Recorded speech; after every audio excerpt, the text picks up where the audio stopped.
일으키사 그리스도 예수 안에서 함께 하늘에 앉히시니. 그러니까 긍휼에 풍성하신 하나님이 우리를 구원하시는 방법은 이 땅에 예수 그리스도를 보내셔서 우리와 함께 살리시고 일으키시고 앉히시는 이와 같은 방법으로 우리를 구원하신다 말씀하는 것이죠. 그리고 그 이후에 나오는 내용은 무엇이냐면, 자, 그렇다면 우리가 긍휼에 풍성하신 하나님의 사랑을 입고 예수 그리스도와 함께하는 이 구원을 통해서 우리는 어떻게 살 것이냐? 그것은 영광을 나타내며 사는 것이다. 이것이 오늘 우리가 읽은 말씀의 내용입니다. 그러니까 우리는 세 단어를 생각하면 되겠습니다. 뭐냐면 긍휼, 함께, 영광. 이 세 가지를 기억하면 우리가 하나님 앞에서 구원받은 것이 어떤 것인가를 우리는 쉽게 기억을 할 수 있겠지요. 저는 이 말씀을 근거로 오늘 부활을 산다라는 것은 무엇이냐? 저는 오늘 긍휼에 대해서 조금 여러분과 함께 은혜를 나누고자 합니다. 아니, 부활절인데 부활의 말씀이어야 되는데, 그렇습니다. 이 부활의 내용에 들어가 보면 작은 부분이기는 하지만 이 긍휼이라고 하는 것이 얼마나 우리에게 소중한 것인가를 우리가 이 말씀을 통해서 다시 한번 상고해 볼 필요가 있는 것 같습니다. 여러분, 긍휼이라고 하는 한자어로 우리는 긍휼 이렇게 이야기를 하지만 이 히브리어 원어에 보면 라함이라는 단어를 씁니다. 라함이라는 단어를 쓰는데요. 이 단어는 여자의 이 태아를 갖는 여자의 자궁을 의미하는 말입니다. 그러니까 이 라함이라는 말의 뜻은 엄마가 뱃속의 태아에게 느끼는 그 애틋한 사랑, 이것을 이야기하는 것이죠.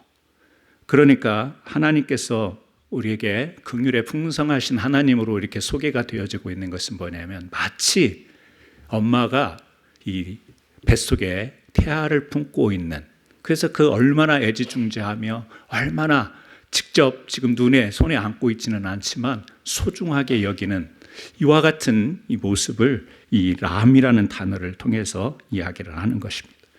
우리 영어로 보게 되면 두 가지를 사용하는 것 같습니다. 잘 아시는 mercy, 자비라고 그렇게 해석을 하죠. 또 compassion이라는 단어가 come과 passion 두 가지가 결합되어서 함께 고통을 나누다, 이런 뜻을 가지고 있습니다. 자비라고 하는 말은 이 불쌍히 여기는 마음에 머무르는 것이라고 한다면, 이 긍휼이라고 하는 것은 마음에 머무르지 않고 행함으로까지 이어지는 것을 이제 긍휼이다, 이렇게 구별을 할 수가 있겠습니다. 하나님을 오늘 성경에서 그렇게 이야기합니다. 에베소서에 뿐만이 아닙니다. 우리가 성경의 많은 부분에 보면 우리가 자세하게 보지 않아서 그렇지 긍휼이라는 단어가 얼마나 많이 나오는지 모릅니다. 하나님에 대해서 앞에 붙는 말인데, 그래서 시편 116편 5절에도 보면 이런 말씀이 나와 있습니다. 여호와는 은혜로우시며 의로우시며 우리 하나님은 긍휼이 많으시도다. 크다, 많다, 이런 표현이 나옵니다. 느헤미야 9장 31절에 보게 되면 주의 크신 긍휼로 그들을 아주 멸하지 아니하시며 버리지도 아니하셨사오니. 대표적으로 두 절을 읽어드렸습니다만 크신, 많은, 이런 표현으로 하나님의 긍휼을 소개하고 있습니다. 하나님의 긍휼이 크다라는 말 속에는 크다, 작다, 그런 규모를 이야기한다라기보다는 하나님이 우리와 함께 하시기로 선택했다, 이런 의미가 더 큰 것이겠죠. 그러니까 우리는 크고 작음의 이 기준이 사실은 애매합니다. 근데 정확한 것은 뭐냐면 하나님이 우리와 함께 하신다. 이것은 정확한 것입니다. 그래서 우리가 임마누엘 이렇게 우리가 부르기도 하지 않습니까? 우리가 부활절에 기억해야 될 것 중에 하나가 하나님의 긍휼이 우리에게 머무르고 하나님은 우리와 함께 하실 때 이 긍휼로 우리와 함께 하신다라고 하는 이 사실이에요. 그래서 구체적으로 이 긍휼을 하나님이 마음에 머무르지 않고 실질적으로, 긍휼의 단어가 같듯이 실질적인 행함으로 이으신 것이 바로 이 땅에 예수로 오신 것이죠. 예수로 오셔서 우리와 함께 거하시지 않습니까?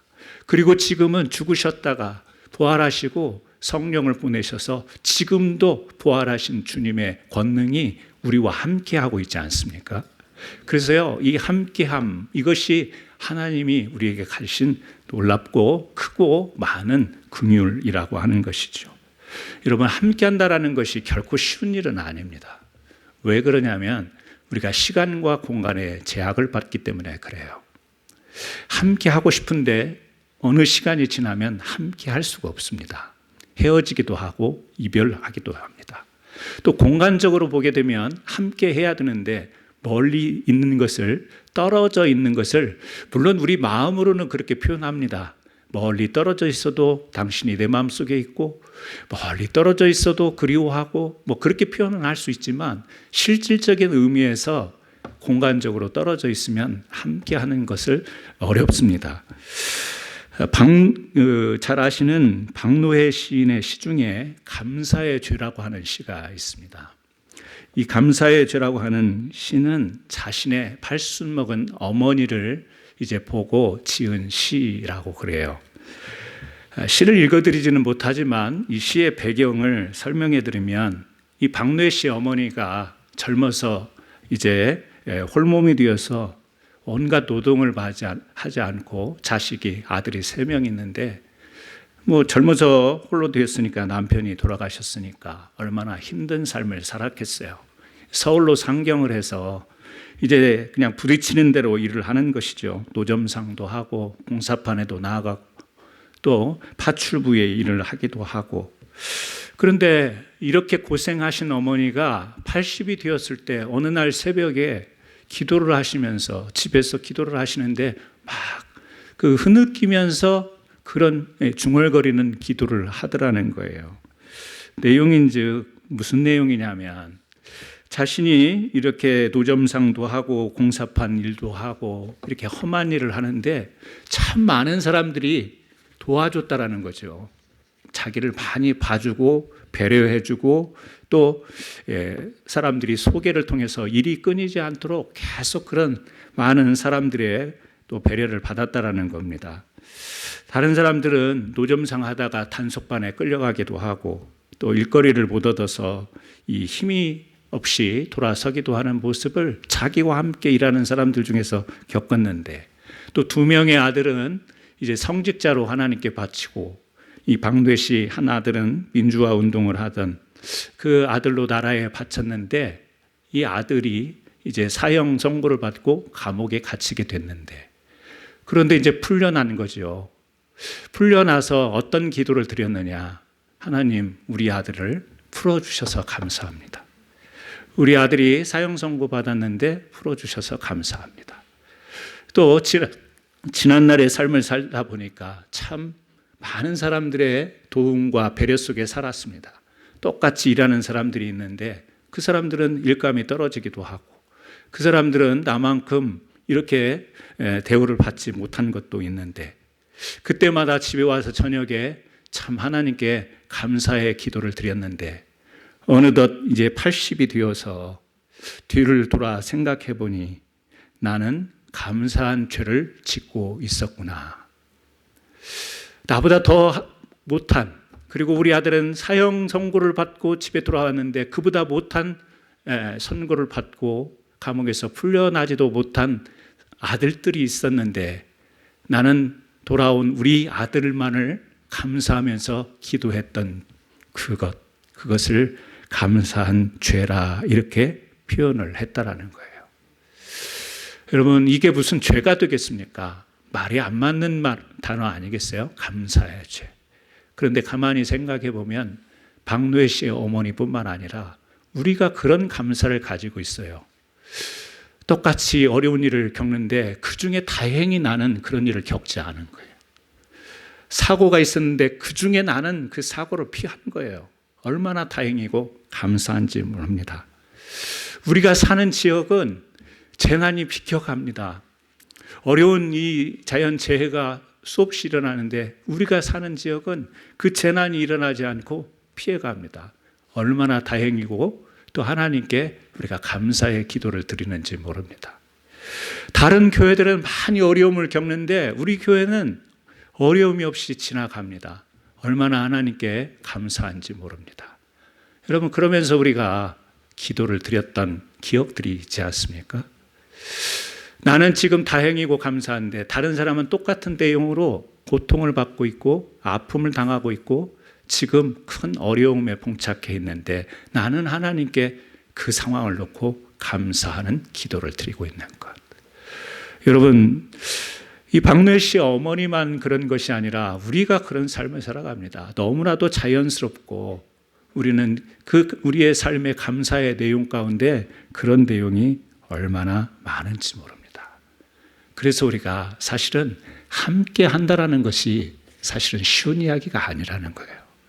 말은 함께 살아가는 세상 이야기하고 너와 내가 함께라는 굉장히 다정한 표현들을 우리가 하면서 살지만 함께라고 하는 것을 가만히 생각해 보면 함께하는 가운데서도 얼마나 경쟁이 많은지를 모릅니다.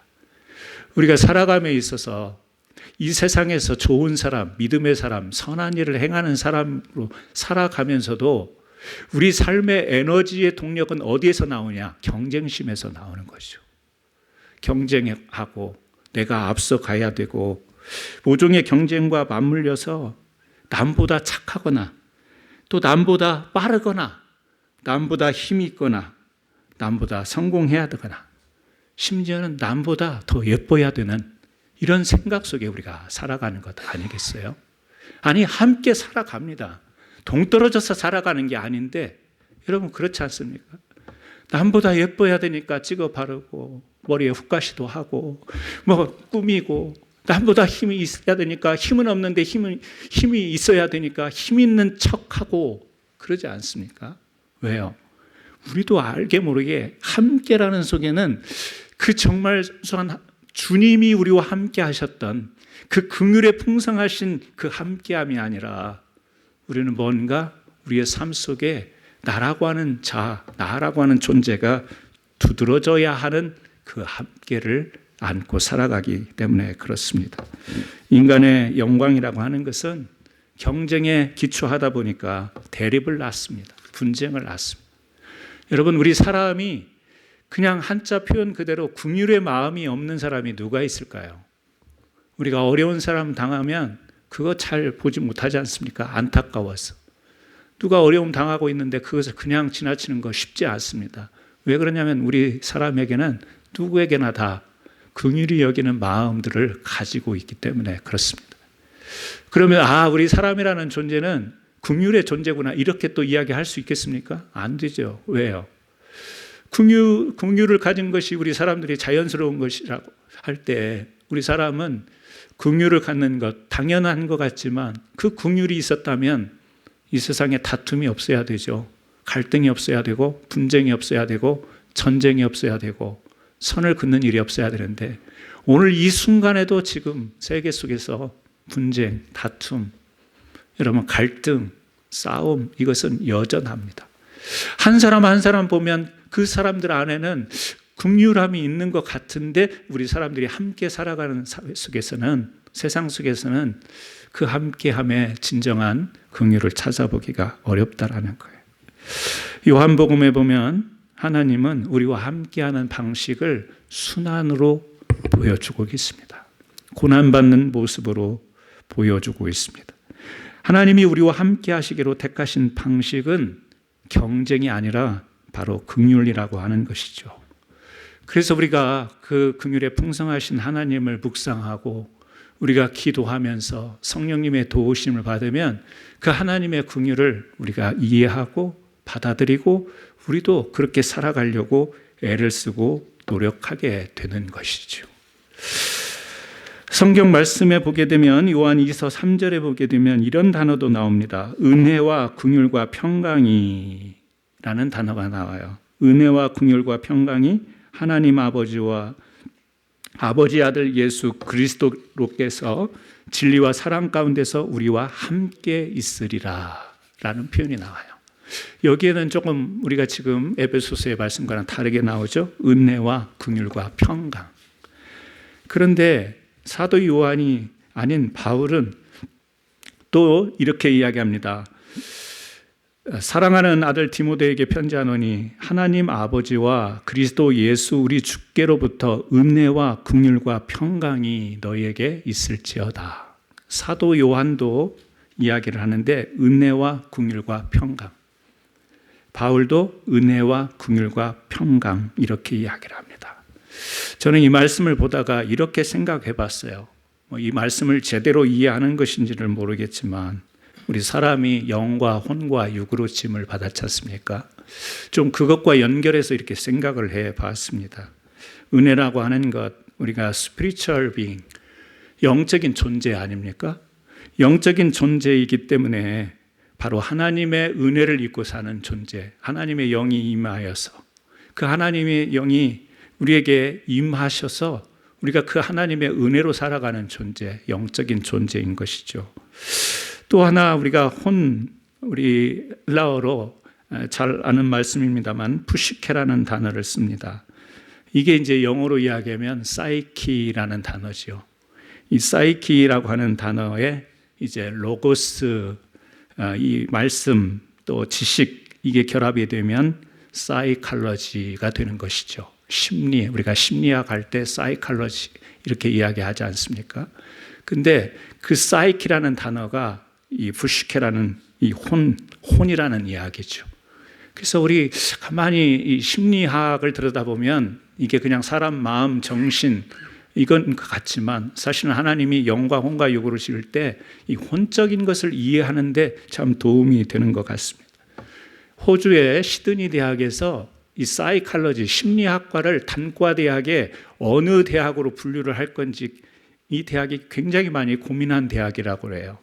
처음에는 필로소피, 철학으로 분류했다가 이제 철학을 제쳐놓고 이제 두 군데서 이제 어떻게 할 거냐 갈등을 했는데 하나는 아트, 예술대학과 하나는 사이언스, 과학대학.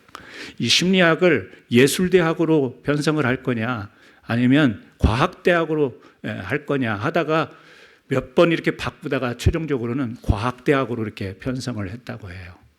여러분, 이 사람의 심리, 사이칼러지 학이라고 하는 것, 이것을 과학이냐 아니면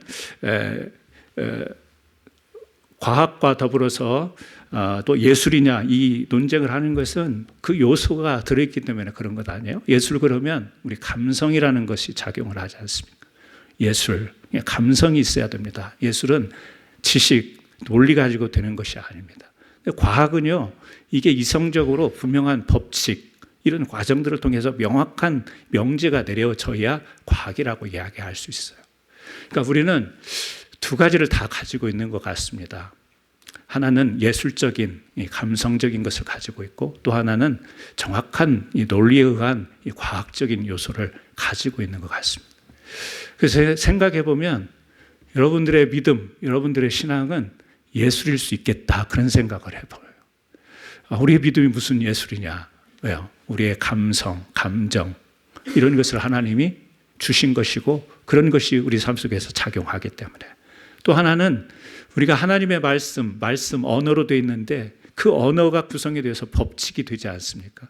그러니까 하나님의 말씀이 어떤 것인지 분별할 줄 알고 그 말씀을 이해하고 그 말씀을 내 것으로 삼는 것은 바로 이 사이언스적인 이런 논리가 우리에게 있을 때 가능한 건데 우리 사람이 심리적인 존재라고 하는 이 존재는 이 두 가지를 다 가지고 있죠.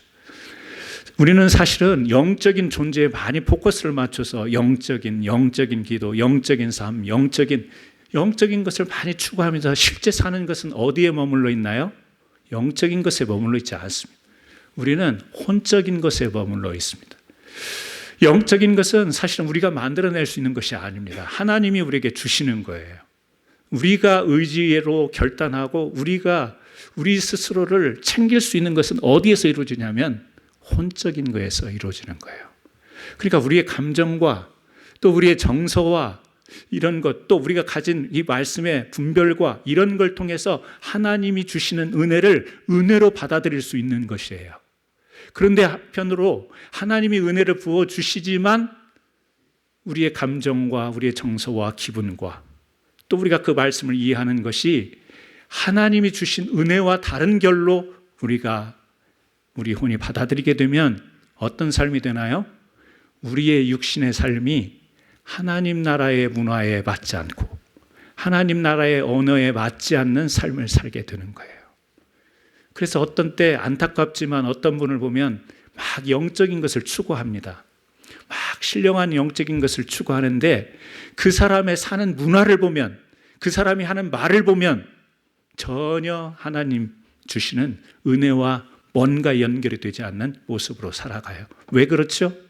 그 사람의 심리, 그 사람의 감정, 기분, 그 사람이 받아들이는 말씀의 이해, 해석, 묵상, 이것이요 빗나갔기 때문에 하나님이 은혜는 주시지만, 하나님이 은혜를 부어주시지만 육신의 삶이 전혀 방향이 다른 쪽으로 가게 되는 것이죠. 긍휼에 풍성하신 하나님이 오늘 예수와 함께하는 이 놀라운 사랑으로 자비로 우리에게 은혜를 주셨지만, 우리가 이렇게 부활절에도 부활의 찬양을 하고 영광된 예배를 드리지만 오늘 우리의 마음속에, 그리고 또 우리가 그 말씀을 받는 이 자체가 혹시라도 지극히 우리의 감정으로 흘러버리고 내 기분에 흘러버리고 내 지식에 의해서 주신 은혜가 잘못되어져 버리면, 매년 우리가 부활절 예배를 드리고 매년 부활을 이야기한다 하더라도 삶의 모습은 하나님 나라에서 볼 수 없는 모습으로 살아가는 거예요. 여러분, 하나님 나라에 가면 거기에 독특한 거룩한 문화가 있을 겁니다. 우리는 그것을 지금 이 세상에서 연습하면서 가야 돼요. 그 중에 하나가 바로 긍휼이 아닌가 그런 생각을 합니다. 제가 우리 성도님들과도 말씀을 나눴지만 하나님 나라에 가면 그 도박 없습니다. 거기 가면 카지노 없어요. 하나님 나라의 문화가 아닌 거예요. 거기는 우리가 음란하게 생각하고 이 세상에서 벌어지는 추하고 더러운 것들이 하나님 나라에는 없습니다. 그런 문화가 없습니다.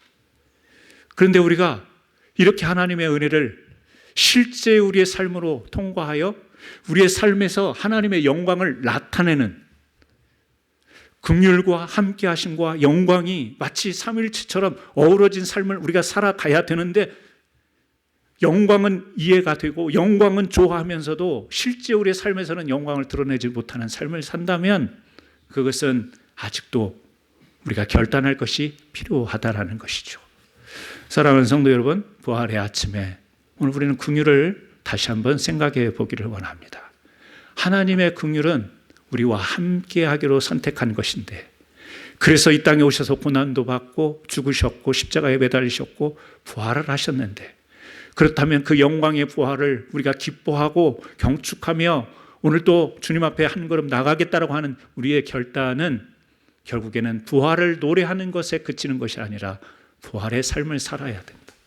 이강사 목사님 작년에 설교했던 내용도 그 내용이 있어요. 살자, 부활을 살자라는, 부활의 삶을 살자라는 내용이었습니다.